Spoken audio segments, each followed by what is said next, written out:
Hi, today I'm going to talk about Renfield. So this movie follows Renfield as he tries to get out of his abusive relationship he has with Dracula, and also how he helps his friend take down a crime family. This is a movie I really wanted to see when I first heard about it. I love the classic Universal monster movies, and this one looked pretty entertaining, so I thought, why not? But as I finally sat down and watched it, it started off pretty good, but then trailed off to a terrible mess of a movie.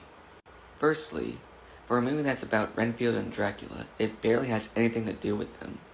It's basically a crime comedy, but with Renfield and Dracula as side characters.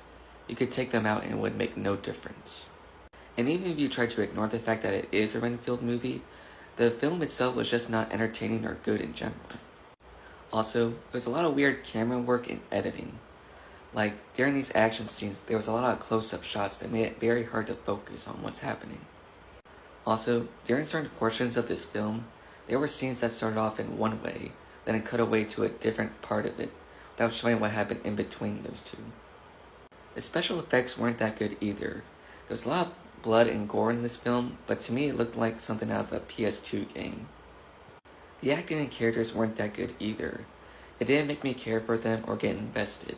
I didn't even like Nicolas Cage as Dracula either.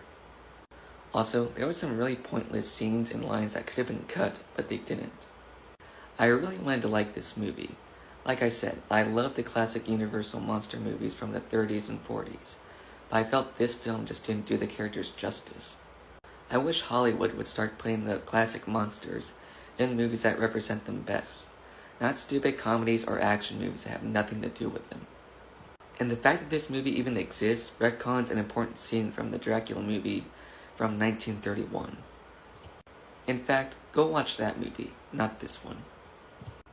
I'll give Renfield 2.5 out of 5 stars.